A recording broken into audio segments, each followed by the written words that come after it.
ओ थार तिरे तिरकोटा जी गुणकारी गुणारी खान उठा जी के हो दोरारी शान कराला आज मैं थारो बखान। ऊंटारी बातां आकाशवाणी उदयपुर, बीकानेर, बांसवाड़ा, सूरतगढ़, डूंगरपुर और माउंट आबू से प्रत्येक माह के दूसरे चौथे शुक्रवार को शाम 5:30 से 6 बजे तक आप सुनेंगे ऊंटों पर विशेषज्ञों की राय और जानकारी। ऊंटारी बातां के इस भाग के प्रायोजक हैं राष्ट्रीय उष्ट अनुसंधान केंद्र बीकानेर। राम राम सा राम राम।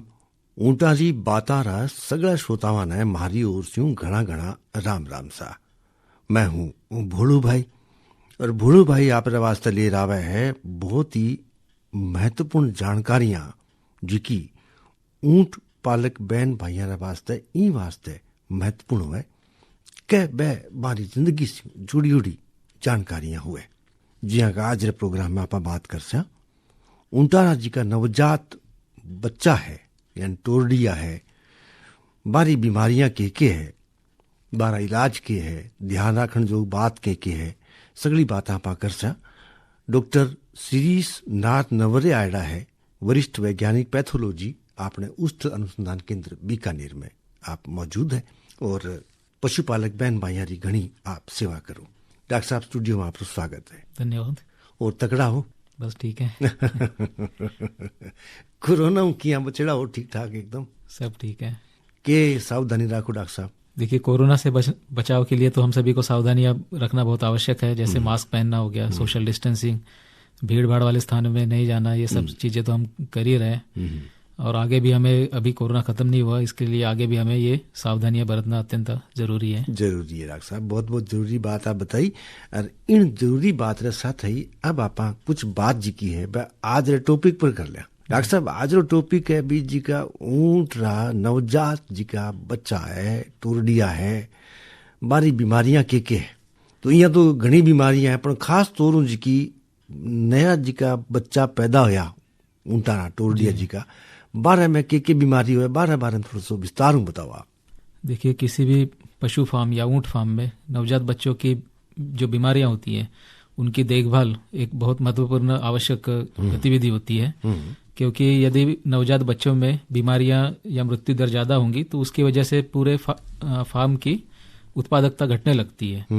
और चूंकि नवजात बच्चा जो है वो अपना शरीर का तापमान नियंत्रित नहीं कर पाता ठीक से, और इसलिए अत्यधिक उष्ण या अत्यधिक ठंडा मौसम में उनमें अधिक बीमारी या मृत्यु दर होने की संभावना होती है। और उनमें इसकी वजह से रोग प्रतिरोधक क्षमता का भी विकास नहीं हो पाता।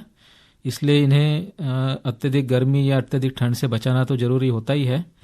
और जो खास करके देखा गया कि ऊंटों में नवजात बच्चों में 1 से 7 दिनों के भीतर मृत्यु दर ज्यादा पाई गई है। अच्छा जी, 7 दिन तक? जी, 1 से 7 दिन तक। मतलब जी आज कोई टोरडियो हुई है जी हाँ, और वो 7 दिन भी खास देखभाल रखनी पड़ेगी। बिल्कुल, क्योंकि उसी पीरियड में उन्हें ज्यादा देखभाल की जरूरत होती है, क्योंकि अच्छा। उनके बीमार होने की संभावना ज्यादा होती है।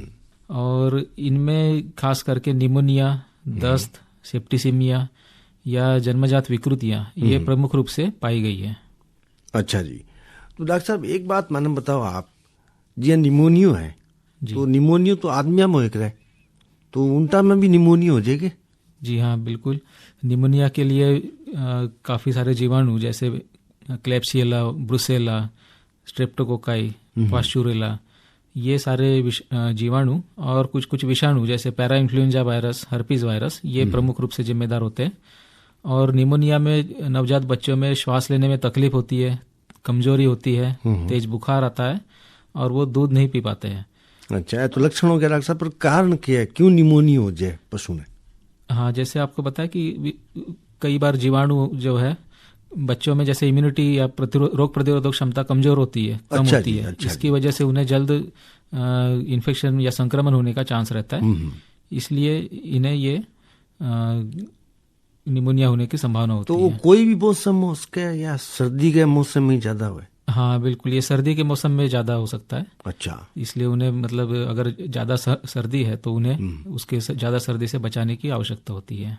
अच्छा जी। और निमोनिया के कारण बताओ आप। निमोनिया एक तो वायरस से मैंने बताया, जैसे कई वायरस भी उसके लिए रिस्पॉन्सिबल होते हैं। ब्रुसेला वगैरह आप बताया। हाँ, ये तो जीवाणु हो गए, क्लेप्शियला, अच्छा, ब्रुसेला, अच्छा, पास्चुरेला। तो इसके लिए इनको अगर कभी अपने नवजात बच्चे में निमोनिया के लक्षण दिखाई देते हैं तो उसके लिए उसको तुरंत एंटीबायोटिक्स और बुखार रोधी इंजेक्शन ये तुरंत लगाना चाहिए। तो एंटीबायोटिक जी का डॉक्टर साहब बता सी भाई ले जाना या आपके स्तर पर कोई भी एंटीबायोटिक लिया हो आप? नहीं, ये खास करके इसके लिए कोई भी पशु चिकित्सक से आप सलाह लेके एंटीबायोटिक लगाना चाहिए। वैसे अभी क्योंकि और जैसे सिम्टम जैसे जिस तरह के लक्षण होते हैं उस हिसाब से उसको इलाज करना चाहिए। तो आदमी में तो निमोनिया हो जाए तो नाक बगड़ लाग जाए या लाल पड़न लाग जाए, आँखा लाल हो जाए, बड़ा बुरी हालत हो जाए, तो पशु में क्या ठाला के भी निमोनिया हो गया? पशुओं में एक तो तेज बुखार आता है। अच्छा। और जैसे कोई जरूरी नहीं कि नाक से कोई स्त्राव में से मतलब आए, क्योंकि ये तीव्र स्वरूप का निमोनिया होता है जिसमें श्वास लेने में तकलीफ होती है, सांस तेज चलने लगती है बच्चा की। अच्छा जी। हाँ, और बुखार आता है, कमजोरी होती है, ये लक्षण उसमें होते हैं। मतलब कोई जिको पशु है बीमार है, बिना लक्षण देख के आप पिछाड़ सका के भी निमोनिया हो रहे? हाँ, ये बाह्य लक्षण तो इसका मेन वही है कि श्वास लेने में तकलीफ होती है उसमें, और आंखें भी लाल हो जाती है, कमजोरी आती है, बुखार तेज होता है। तो ये बाह्य लक्षण से ही हम इसको पता कर सकते हैं कि इसमें निमोनिया हो सकता है। अच्छा।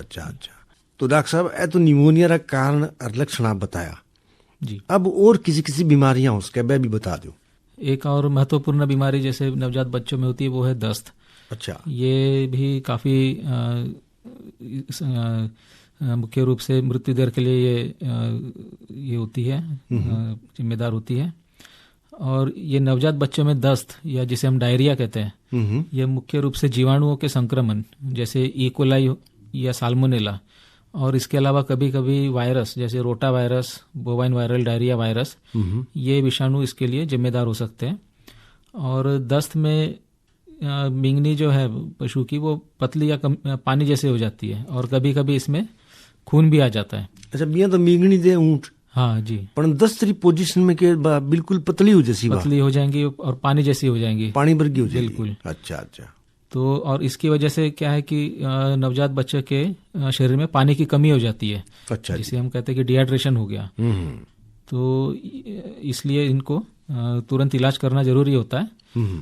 और कभी कभी ये नवजात बच्चों में दस्त जो है कभी कभी ज्यादा दूध पीने से भी हो सकती है। अच्छा।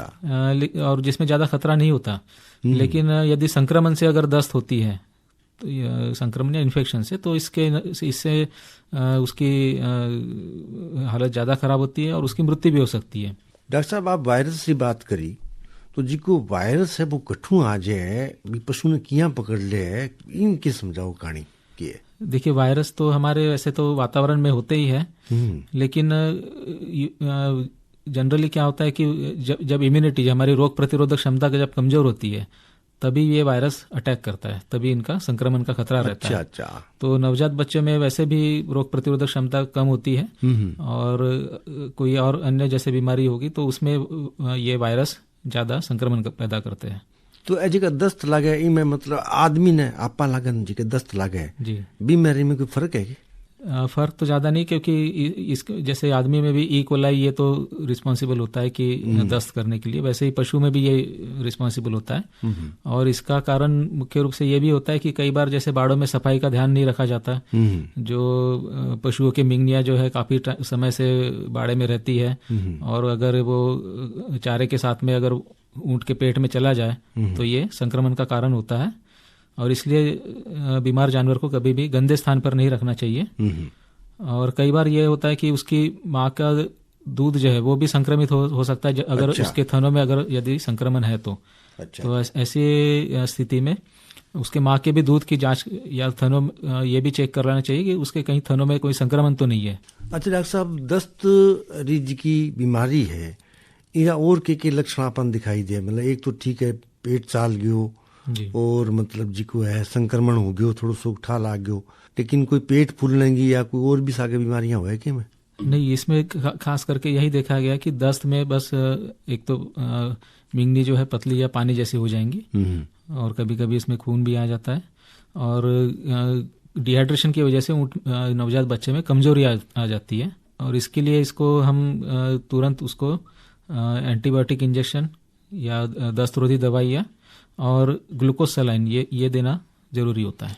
तो डॉक्टर साहब कह रहे हैं अभी ऊँट तो रेगिस्तान को जहाज है जी, और 15-15 दिन तक बिना पानी रह ले, तो जिको इतना लंबो बिना पानी के रह ले बिना भी डिहाइड्रेशन हो जाए। हाँ, ये लेकिन क्या है कि नवजात बच्चों में तो वो तो दूध पे डिपेंड होता है। अच्छा अच्छा। तो कई बार मतलब संक्रमण दूध से ही होता है उसके, जैसे यदि उसके माँ को जो है थनों में थन उसके गंदे हैं, उसमें कहीं मिंगनी का कुछ लगा है या कहीं और कुछ लगा है, और उससे वो दूध पी ले तो उसमें संक्रमण का वो खतरा रहता है। अच्छा जी। डॉक्टर साहब दस्त की बात हुई, दस्त के अलावा एक बीमारी का नाम और सुने अंग्रेजी में बताया कर है, कोई सेप्टोसीमिया कोई बीमारी है। सेप्टिसीमिया ये भी एक नवजात बच्चों में मृत्यु दर के लिए अत्यंत महत्वपूर्ण कारक है। ये भी ई कोलाई पास्चुरेला ये इस तरह के जीवाणुओं के कारण हो सकती है, और इसके लिए नवजात बच्चों में नाभि का संक्रमण ये भी एक महत्वपूर्ण कारक है, क्योंकि कई बार क्या होता है कि जन्म के पश्चात नवजात बच्चे की जैसे नाल काटते हैं तो उसमें कोई यदि अगर उस पर ध्यान नहीं देते, उसमें कोई एंटीसेप्टिक या जीवाणुरोधी दवाई नहीं लगाई जाती और उसके घाव की समुचित देखभाल नहीं होती, तो ऐसे में ये नाभि का संक्रमण होने की वजह से भी सेप्टिसीमिया होता है। और उस नाभि के स्थान पर अगर संक्रमण हो जाए तो उसमें क्या है कि पस या मवाद भर जाता है, सूजन आ जाती है, और इसके साथ साथ तीव्र बुखार, कमजोरी, सांस में तकलीफ, आंखों का लाल होना और अचानक मृत्यु, ये ऐसे लक्षण दिखाई देते हैं। तो डॉक्टर साहब सेप्टिसीमिया बचाव का जी का तरीका क्या है बता दे थोड़ा सा।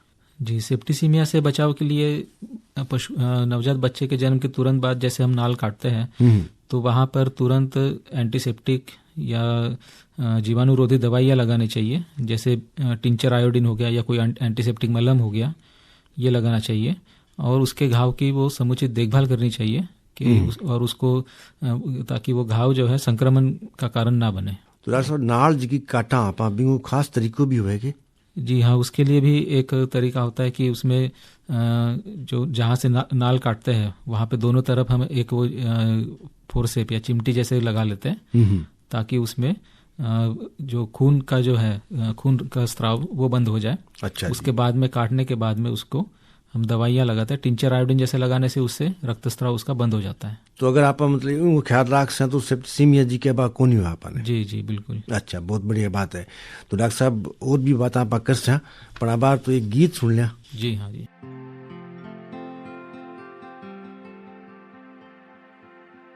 काळजे चाली गोळी सही जावे ना थारी बोली, काका जी मेरो ब्याह करवा दो, मन एक बीननी ला दो, मेरा फेरा फिरवा दो, काका जी मेरो ब्याह करवा दो रे।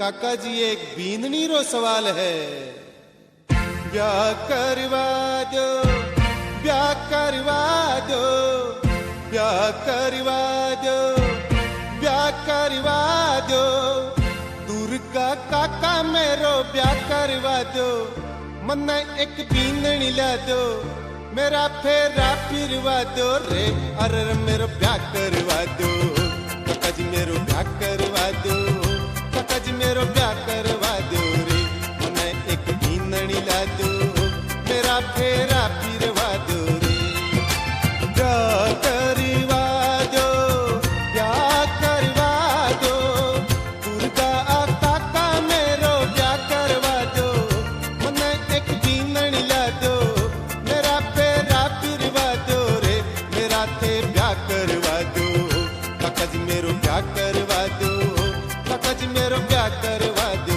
रे, मन एक बींदनी ला दो, मेरा फेरा फिरवा दो रे।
कटवा दो, काका जी मेरो ब्याह करवा दो, काका जी मेरो ब्याह करवा दो रे, मने एक बीननी ला दो, मेरा फेरा फिरवा दो रे।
करवा दो रे, काका जी मेरो ब्याह करवा दो, काका जी मेरो ब्याह करवा दो रे।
मेरा कांटा बढ़वा दो रे, मन थे बीन बना दो, मन घोड़ी पे चढ़ा दो रे, बेका पंडित न बुला दो रे, सब मेरो निकला दो रे, मेरी थी बान बैठा दो रे, काका जी मेरो ब्याह करवा दो रे, अरे मेरो ब्याह करवा दो रे, काका जी मेरो ब्याह करवा दो रे, भरो थे ब्याह करवा दो रे, काका जी मेरो ब्याह करवा दो रे, मन थे बीन बना दो रे, मेरा कांटा बढ़वा दो रे।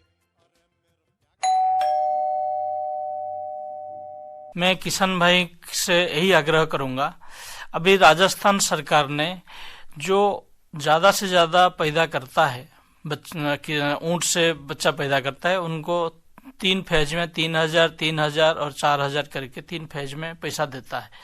तो ये तो हो गया कि वो ऊंट पैदा करे। तो मेरा राज्य सरकार से भी आग्रह है, राज्य पशु तो बन गया, लेकिन राज्य पशु को बेचने का भी कोई सिस्टम बनाए, जिसमें कि किसानों को जो ऊंट रखता है वो अपना पैदा करने के बाद उस ऊंट को बेच सके, जिससे उसको पैसा मिले। तो डॉक्टर साहब अब बार गीत सुनियो, साहित्य सुनियो, डॉक्टर साहू साहब रो संदेश तो भाई बहुत जरूरी बात ही है। तो और अब देखो आप और बातें करा यहाँ के ऊँट को जिको टोरडियो है वो देखने में बड़ो सुनो लागे। जी हाँ। और कई बार क्या है कि मतलब वो खानो पीनो छोड़ दे है और खेलनो भी छोड़ दे है, उदास हो गए बैठ जाए, गरगा के नजर लागी न तो अब नजर उतार बो कर वो तो बीमारी तो कोई और ठा लागे को नहीं, तो यहाँ कोई गुप्त बीमारी भी उसके के ऊँट ने। जी हाँ, ये हो सकता है कि कई बार हमें पता नहीं चलता कि अंदर बीमारी क्या है, किस वजह से है, और उसके हमें खाली बाह्य लक्षण इसमें दिखाई देते हैं कि जैसे ऊँट जो है सुस्त हो जाता है, कमजोर रहता है, दूध नहीं पीता है। तो इसलिए इसका एक तो जांच करना जरूरी है सही से कि उसमें किस वजह से ये बीमारी हो रही है, कहीं उसमें दस्त तो नहीं है, कहीं उसकी सांस तेज तो नहीं चल रही है। ये सारी चीजें हम देखने के बाद में फिर उसका उपचार हमें शुरू करना चाहिए। अच्छा, एक चीज तो है तो बीमारी 12 आईडी, एक बीमारी है जिकी जन्मजात बीमारी हुए भाई, पैदाइशी ऊँट जिको बच्चो है टोरडियो है वो पैदाइशी विषय मतलब जिको है बीमार पैदा हो तो वह विकृतियां किसी उसके जीरो अपन ध्यान रखना है। जी हाँ, ऐसे कई बीमारियां होती हैं जो नवजात बच्चों में जन्मजात हो जाती है, तो जिसमें जैसे कि आंतों का अवरुद्ध हो जाना, जोड़ों या हड्डियों में टेढ़ापन या अविकसित होना, मस्तिष्क का विकसित होना, उसमें पानी भरना, या कभी हर्निया हो जाता है, या हृदय के भागों में जो है उसमें छेद हो जाता है। तो ये सारी बीमारियां, इसको जन्मजात विकृति हम कहते हैं। तो और इसकी वजह से कई बार बच्चा मृत पैदा होता है। और ये विकृतियां जो है ये जनरली कभी भी नजदीकी संबंध वाले जो पशु है उनको अगर यदि आप प्रजनन में लेते हैं तो उसकी वजह से ये विकृतियां उत्पन्न हो सकती है। इसलिए कभी भी हमें चाहिए कि प्रजनन के लिए यथासंभव हम बाहरी कोई नर का प्रयोग करें, ताकि ये जो नजदीक संबंधी वाले जो पशु है उनमें प्रजनन ना हो और ये विकृतियां न उत्पन्न हो। डॉक्टर साहब, आप आभार बताए भाई ऊँट को जिको बच्चों है वो मरेड़ो भी पैदा हो उसके। जी हाँ। चांस कितना % बढ़े आमतौर पर, मतलब कितना % केस के अंदर मरेड़ो बच्चों पैदा हुए? वैसे तो देखा गया कि ये 1 से 2% में ऐसे होता है। उसके कई कारण भी होते हैं, जिसमें कोई संक्रमण भी हो सकता है, जैसे ब्रुसेला का संक्रमण हो गया।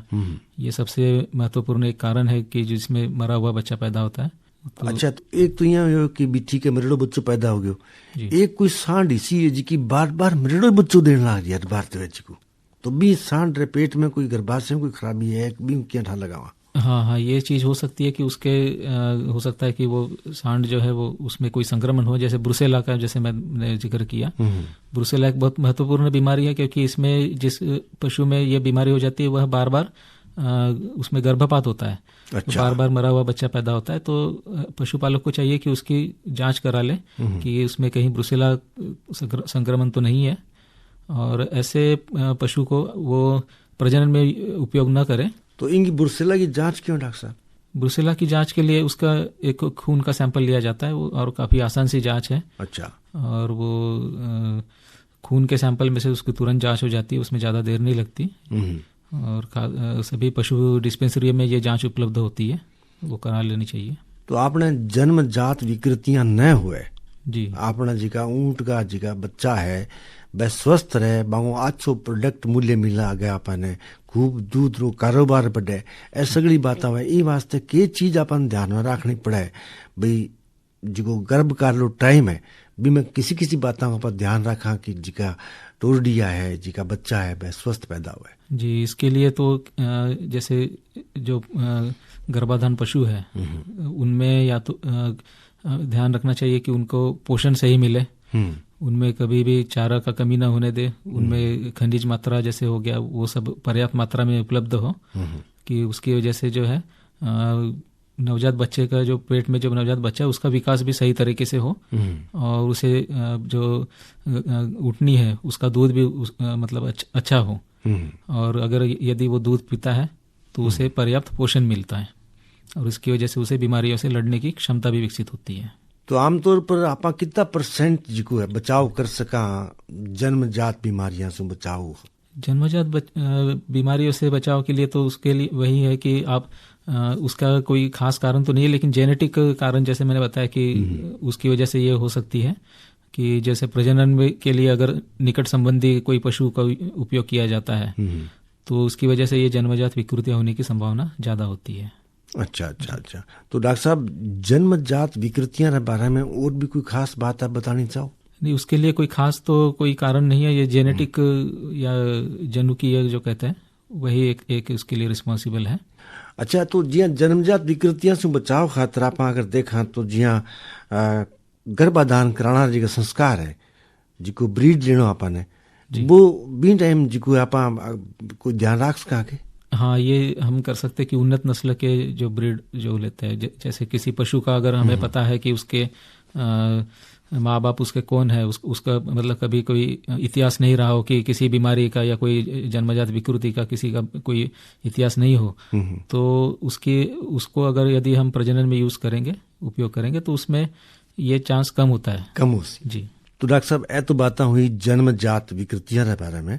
अब एक खास बात जी की बहुत जरूरी है, बा आ है कि वातावरण जी को है वो बड़ो प्रभावित करे, चाहे पशु है, चाहे मिनख हो, चाहे पक्षी हो, सगला वातावरण पर बड़ो डिपेंड करे। आसपास को जिको मौसम है वो किया है, जगह किया है, हवा किया लाग रही है, ए सगली बातें जी की है वह पशु ने बहुत ही प्रभावित करे। तो ई मामले में जिको ऊंट है बिना बारे में बताओ भी जिको वातावरणीय तनाव है वो भी ने किया प्रभावित करे? जी हाँ, नवजात ऊंटों में वातावरणीय तनाव काफी हद तक प्रभावित कर सकता है, क्योंकि कोई भी पशु, ऊंट ही नहीं कोई भी पशु या इंसान भी ले लीजिए, उनके नवजात बच्चों में क्या है कि ताप नियंत्रण वो करने में असमर्थ होते हैं। इसकी वजह से अगर कोई ज्यादा अत्यधिक उष्णता है या अत्यधिक सर्दी है तो उसमें उनका वो ताप नियंत्रण करने में असमर्थ होने की वजह से उनमें रोग प्रतिरोधक क्षमता का वो सही से विकास नहीं हो पाता है। और ये देखा गया है कि ऊंटों का बच्चों का जन्म ज्यादातर फरवरी से मार्च तक में हो जाता है। अच्छा। लेकिन कई बार होता है कि ये है दिसंबर या जनवरी में भी हो सकते हैं। अच्छा। या कई बार गर्मी के मौसम में जैसे मई जून में भी हो जाता है। तो ऐसे महीनों में जो बच्चे जन्मते हैं उनमें ज्यादा गर्मी या ज्यादा सर्दी को वो ज्यादा प्रभावित हो सकते हैं उसकी वजह से, और उनके बीमार होने की ज्यादा संभावना होती है। तो इसलिए ऐसे बच्चों को आप जो है पशुपालकों को गर्मी के दिन में या तो नवजात बच्चों को छाया वाली जगह पे, ठंडी जगह पे रखने का प्रयास करें, उनके लिए पर्याप्त पानी दें।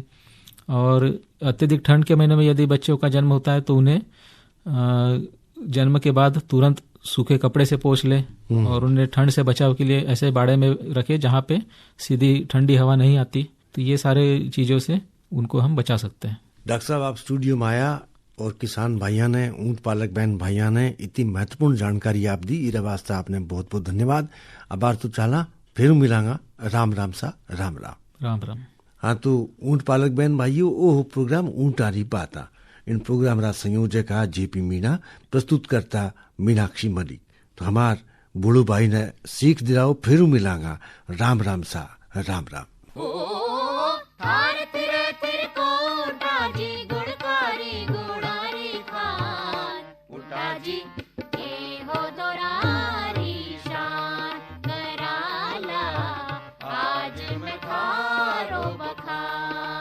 ऊंटारी बातां आकाशवाणी उदयपुर, बीकानेर, बांसवाड़ा, सूरतगढ़, डूंगरपुर और माउंट आबू से प्रत्येक माह के दूसरे चौथे शुक्रवार को शाम 5:30 से 6 बजे तक आप सुनेंगे ऊंटों पर विशेषज्ञों की राय और जानकारी। ऊंटारी बातां के इस भाग के प्रायोजक हैं राष्ट्रीय उष्ट अनुसंधान केंद्र बीकानेर।